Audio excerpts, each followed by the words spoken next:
ሰላም የማዳም ቅመሞች፣ እንግዲህ የጀመርነውን ቻሌንጅ ወደኋላ እንዳንል ተቀላቀሉ። ያልሰማችሁም ስሙ። በቅድሚያ እኔ እዚህ ጋር ማስተላልፈው ሁሉ ነገር ለማዳም ቅመሞች ነው። እኛን የተመለከተ ጉዳይ ብቻ የሚመለከት ነው። እሺ፣ በተለይ አሁን እየተደረገ ባለው ብዙ የስራ እድል ፈጥረናል በሚለው ለአረብ ሀገር ልጆች እየተላኩ ነው። ያው በመንግስት መግለጫ ተሰጥቷል። በጣም እየተላኩ ነው። ያለፈውንም የለቀኩትን ቪዲዮ ካያችሁ አወጣጣቸውን እያያቸው ነው አይደለ? ከወጡ በኋላ ደግሞ እዚህ ቦታ ላይ በጣም ኃይለኛ ችግር እየደረሰባቸው ነው። ሁሉም የድረሱልኝ ጥሪ እያሰሙ ነው ያሉት። እኔ እውነት ለመናገር ከሆነ በጣም ከባድ የሆነ ጥሪ ማለት ከባድ የሆነ ችግር ነው እየደረሰባቸው ያሉት። ሰለጠኑ መጡ ይባላል እንጂ እኛ ሳንሰለጥን ነው የመጣ ነው። ግን እንደዚህ ሮሮ እየዬ ብለን አናቅም። በጣም እስከ ህይወት እስከ መሞት ድረስ የሚያደርስ ችግር ነው እየደረሰባቸው ያሉት በማዳሞቻቸው። አንደኛ ነገር ደሞዝ ራሱ የተከፈለ በቃ ተቆጣጣሪ የላቸውም። አሁን መንግስት ከአገር ቤት ማስወጣቱን ብቻ ነው። ስለዚህ አሁን እኛ የምንለው ቢያንስ ለተወሰነ ጊዜ ያቁም፣ ይሄን ያለው ነገር እስኪስተካከል ወይ ደግሞ የወጡት ችግራቸው እስኪፈታ ድረስ ማለት ነው ችግራቸውን እንዲያቁም አንደኛ ነገር የምንቀላቀለው ቻሌንጅ ማለት ነው። እዚህ ጋር የምንለቅላችሁ ቪዲዮዎች በጠቅላላ የድረሱልኝ ጥሪ ነው። ያ የድረሱልኝ ጥሪ የመጀመሪያው ቪዲዮ ካያችሁ ደግሞ ልጇ ነው የሞተባት እዚሁ አረብ ሀገር ማለት ነው። በእንደዚሁ ድረሱልኝ ጥሪ ድረሱልኝ። ማንም ድረሱልኝ ቢልም ያው እየወጡ ቢያለቅሱም መቼም እየወጡ የሚያለቅሱት ኦቨር የሆነ ደረጃ ሲደርስባቸው እንጂ ከመሬት ተነስተው አይደለም ሁሉም ማለት ነው። ስለዚህ ያን ኤምባሲ የማይደርስላቸውም መክተብ የማይደርስላቸውም እስከ ህይወት ማጥፋት ደረጃ ይደርሳሉ። ራሳቸውን ባያጠፉ ራሳቸውን እኔ እውነት ለመናገር ከሆነ ብዛት ጊዜ ራሳቸውን አጠፉ ነው የሚባለው። ራሳቸውን አያጠፉ ለመናገር ከሆነ ራሳቸው ናቸው የሚያስጠፏቸው። ራሳቸው ናቸው እንዲሞቱ የሚያደርጓቸው ማዳሞቻቸው ማለት ነው። ልክ እንደ ሳውዲዋ ልጅ። አሁን ሳውዲዋ ራሷን አጠፋች ተባለ ተወራላቸው፣ ግን ራሷን አልነበረም ያለው ነገር። ያለ የምትለቀውን ቪዲዮ ራሷ እንዳልሆነች ያስታውቅ ነበረ። እና ለማንኛውም ይሄን ነገር እኛ ለተወሰነ ጊዜ እንኳን እንዲቆም ጥረት የማታደርጉ ከሆነ እኛው በእኛው ማለት ነው እንደዚህ አይነት ነገር ስትሰሙ ዝም ብላችሁ ላይክ ሳታደርጉ የምታልፉ ከሆነ ሰብስክራይብ ሳታደርጉ ሼር ሳታደርጉ የምታልፉ ከሆነ መቼም ድምጻችን አይሰማም። እውነት ልንገራችሁ አይደለ?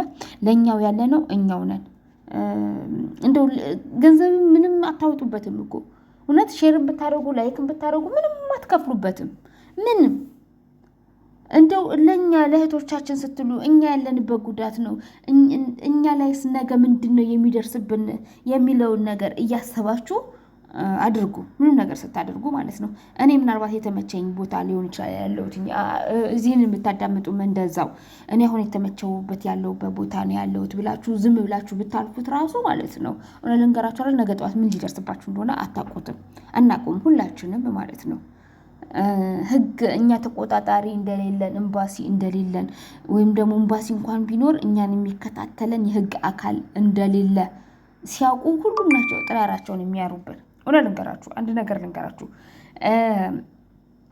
ማዳሞች እንደ ፊሊፒኒ እንደ ኢንዶኔዥያ እንደ አፍሪካኖች ራሱ እነ ጋና እነ ኬንያ እኮ በጣም ተቆጣጣሪ ያላቸው ልጆቻቸው አንድ ነገር ሲሆኑ ዜጎቻቸው አንድ ነገር ሲሆኑ የሚደርስላቸው አካል አለ። እኛ ጋር ግን የለንም። ይህንን ነገር ሳያስተካክሉ አሁንም እንደዚህ በገፍ ከኢትዮጵያ እየወጡ ነው። በጣም በብዛት ማለት ነው። በጣም ማለት ነው። ያንን እንኳን ያስተካክሉልን የኛ ድምጽ ያስፈልጋል። የኛ እንደዚህ ተከታታይ የሆነ በተለያየ ሰው ድምጽ መስራት ያስፈልጋል። እኛው ያለነው እኛው ነን እውነት ለመናገር ከሆነ። ስለዚህ የሚደርስልን አካል የለም። በየእስር ቤቱ ብንገባ ጠበቃ አይቀጠርልንም። በየምኑ በቀሬሳችን ለማስገባት ኢትዮጵያ ውስጥ እንኳን ለማስገባት ገና ተሰብሰቡ ነው፣ ብር ሰብስቡ ነው። ብዙ ችግር አለ። ይህን ችግር እንኳን የሚቀርፍ አካል የለንም ማለት ነው። ትረዱኛላችሁ ብዬ ገምታለሁ። ይሄንን ቪዲዮ ላይክ፣ ሼር፣ ሰብስክራይብ አድርጉ። ለማንኛውም ማለት ነው አንድ ልጅ የምትናገረው ንግግር አለ። የእሷን እስኪ እናዳምጥ እና እንትን በሉ እሺ። ለምን መሰላችሁ? ልክ እንደሷ ልክ እንደዚች ልጅ ማለት ነው አሁን የደረሰባት የሞተች ልጅ አለች ተብሏል።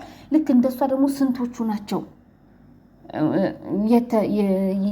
ተደብቀው የቀሩት በተለይ ማለት ነው በፌስታል ሬሷን አውጥቼ ጣልኩት ነው ያለችው። የገዛ ጓደኛዋን ወይ ደግሞ የገዛ ዜጋዋን ጣይ ብለውኝ አስፈራርተውኝ እኔ አሁን ጥሩ ቦታ ነው ያለሁት ከነዛ ቤት ወጥቻለሁ ብላ እንደ ታሪክ ነው ያወራችሁ። ለማንኛውም ሙሉ ታሪኩን ከዚች ልጅ ስሙት። እንግዲህ አላውቅም። በእንደዚህ አይነት ሁኔታ ደግሞ ስንቶቹ ምን እንደሚሆኑ እንግዲህ እግዚአብሔር ነው የሚያውቀው። ቀጥታ ወደ ቪዲዮ። እባካችሁ በእግዚአብሔር ይዣችኋለሁ፣ በምታምኑት አምላክ ሰብአዊነት ያለው ሰው በቃ እኔ ሰው ነኝ ብሎ ሰውነቱን የሚያምን ሰው እስከ መጨረሻ አዳምጡኝ። በጣም አእምሮዬን የረበሸኝ ነገር ነው። ቢያንስ ለአንድ ሳምንት ቆይቻለሁ ይህን ነገር ሳስብበትና ሊኔ አላስቀምጣ ላይ። ይሄም ነገር ደግሞ አንድ እህታችን ሳውዲ ውስጥ እንደ ዶሮ ማለት ነው ከታትፎ አሰሪዎቿ ባልና ሚስት ናቸው። ከታትፎ ቆሻሻ ገንዳ ውስጥ እስከ ጥለዋታልና እኔ ይሄን ነገር ስሰማ እንዴት መሰላችሁ? ነገ ዛሬ ይሄ መረጃ በደንብ ስለማንትን ለማለትና ወደ እናንተ ለማምጣት ነበረ ቁጭ ያልኩት። እኔ ጓደኛዬ ነው የሰማሁትኝ። ጓደኛዬ ደግሞ የሰማችው ከወንድሟ ባለቤት፣ የወንድሟ ባለቤት ደግሞ የሰማችው ከእህቷ፣ እህቷ ደግሞ ከጓደኛዋ ነው የሰማቻት። አብራት ከምትሰራ ሁለት ኢትዮጵያውያኖች ናቸው አንድ ቤት ውስጥ የሚሰሩና በቃ አንድ ሀገር ሰዎች ልበላቸው፣ አንድ ሀገርም ይሆናሉ ብቻ አይደል ነው። ሁለት ሆነ ነው የሚሰሩት። አንደኛዋ ከመዳም ልጆች ጋር ትደባደባለች ይመስለኛል። ከመዳም ልጆች ጋር ስትደባደብ አንደኛዋን አንቺ ውጪ ጥረጊ በማለት አንደኛዋን ደግሞ ያቺ ተደባዳቢዋን እርድ አርጓት ማለት ነው። እንደ ዶሮ ከታትፏት በቃ ብቻ አላቅም እንዴት እንደሚወራ ራሱ እንደ ዶሮ ከታትፏት ያቺኛዋን ጠሯትና ነይ ሬሳውን ጣይ ተብላ በፌስታል አድርጋ ቆሻሻ ውስጥ ነው የጣለቻት እና ከዛ ስትጥላት አልጥልም ምናምን ብላ እምቢ ስትል ጣያት ወይም ደግሞ እንገልሻለን ብሏት ብቻ አስፈራርቷታል ይመስለኛል በሰዓቱ። ከዛ በኋላ እሷን ልጅቷን አብራት ምሰራን አንቺንም እንገልሻለን ዝም ማትይ ከሆነ ተብላ ለሳምንት ስልክ ቀሟት። ስልክ ሲቀሟት እቺ ልጅ እንደ አጋጣሚ ሆኖ እናት ናት፣ ልጅ አላት አብራት የምትሰራዋ። ልጄ ጋር ላውራ ብላ ከሳምንት በኋላ ስልኳን ይሰጣታል። ሲሰጣት እቺ ልጅ ራሷ አመቻችታ ጠፋች። ከዛ ቤት ወጣለች። ከዛ ቤት ከወጣች በኋላ ነው ይሄንን ታሪክ የተናገረችው ማለት ነው። ትንሽ ይሄንን ቪዲዮ ለምሰራ ሪፖስት እንድታደርጉና ሼር አድርጋችሁ እሷ ጋር እንድታደርሱልኝ ነው። ምክንያቱም እሷ ከዛ ስትወጣ ፖሊስ ጣባ እንኳን አልሄደችም። የዚች ልጅ ሬሷን አናገኝም አውቃለሁ። ሜቢ ግን ለፋሚሊዎቿ አንድ ነገር ይነገራል። ተጨካክነናል፣ ግን በዚህ ልክ መጨካከን አልነበረብንም። በጣም እየፈራው ነው እና መኖር ራሱ እስከሚያስፈራኝ ድረስ ኢቨን በራሳችን ዜጋ ሁላ እስከመረሳት። እኔ በሷ ቦታ አይደለሁም፣ ግን በሷ ላይ መፍረድ አልችልም። እኔ እዚህ ጋር ግን አንድ ሰብአዊነት የሚሰማው ሰው ቢሆን ያኔ ጠፍታ እንደጠፋች ለራሷ ቦታ እንዳገኘች ሁላ ፖሊስ ጣቢያ ሄዳ ብታመለክት የዚች እህታችን ሬሷ እንኳን ባይገኝ ኢቨን ሰዎች የሆነ ነገር ብቻ አይ ዶንት ኖ በሀገሩ ሕግ ሊጠየቁም ይችላሉ። እሷ ግን ምንድነው ያደረገችው? ለራሷ እኔ ደህና ነኝ ከዛ ቤት ወጥቻለሁ ብላ ቮይስ ልካ ለሌሎች ጓደኞቿ ስልኳን ጠፍታለች። እስከዛሬ ቢያንስ አሁንቺ እህታችን ከሞተች 15 ቀን ሆኗታል። ይሄ ቪዲዮ አሁን ሼር አድርጉልኝ እባካችሁ፣ ሪፖስት አድርጉ እሷ ጋር እንዲደርስና የልጅቷን ማንነት እንኳን ብትነግረን። ያው አሁን እዛ ቤት ያለው መስረጃ ሁሉ አጥፍተዋል ሰዎቹ እርግጠኛ ነኝ። እዛን ጊዜ ግን በትኩሱ ሄዳ እንደ ፖሊስ ጣቢያ ቤት የዚህች ልጅ ማስረጃ ብዙ ነገር እሷን የሚገልጽ እዛ ቤት ይገኝ ይሆናል።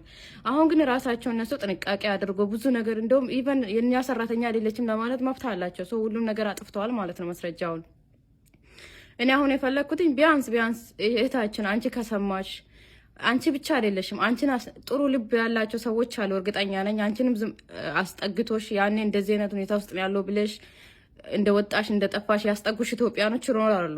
እነሱ እንኳን በተለይ አይ ቲንክ ከእናንተ የተሻሉ ቦታ ሊኖር ይችላሉ። የራሳቸው ቪዛ ኖሯቸው ውጭ የሚሰሩ ሊሆን ይችላሉ።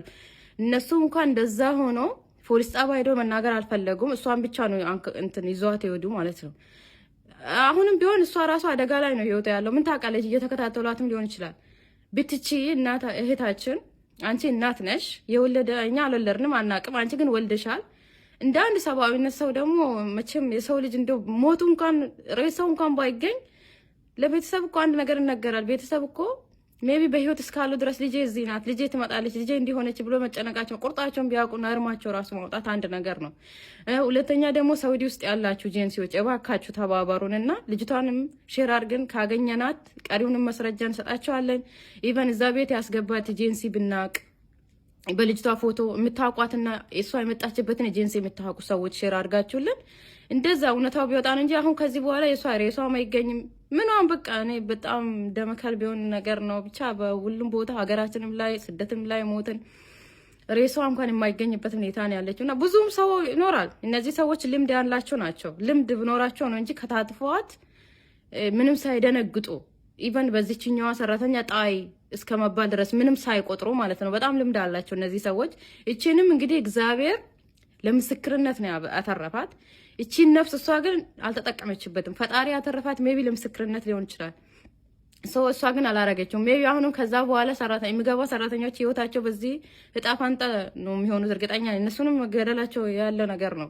እሷንም ለመግደል ነው ሲጀመር የተዋት፣ ሌላ ጊዜ ለመግደል ነው። ሜቢ አሰርቷት ብሯ ከተጠራቀመ በኋላ ምናምን አንሰጥ ብሎ ከበብ አድርጎ ለገሏት ነው እንጂ እቺ ልጅ ኢትዮጵያዊ ናት፣ የሀገሯ ልጅ ናት፣ አንድ ቤት አብሮ ይሰሩ ናት። እንዴትስ ቢያስጨክናት እንደሆነ አላቅም። ፖሊስ ጣቢያ ሄዳ እንኳን ያልተናገረች። ከዛ በኋላ በሰዓቱ እንኳን ሬሳ ጣሪ ብትባልም ሜቢ አስፈራርቷት ይሆናል፣ ለነፍሷ ፈርታ ሊሆን ይችላል የጣለችው።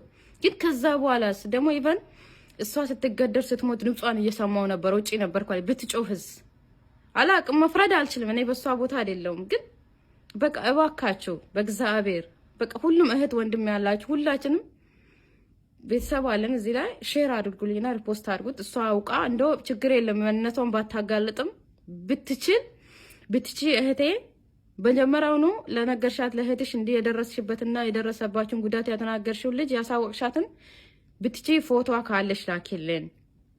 ብትቺ ደግሞ ኢቨን የምትጠቀመው ሶሻል ሚዲያ ካላት ላኪልን። እኛ በዛ አፈላልገን የሚያውቃት ሰው በፍሬንድ አድርገን ለማጣራት እንሞክራለን። እባካችሁ ሳውዲ ውስጥ ያላችሁ ኤጀንሲዎችን እባክን ብሬክስ ምናምን ተባበሩን። ብዙ እህቶቻችን እንደዚህ ተሞቱ ተቀብረዋል።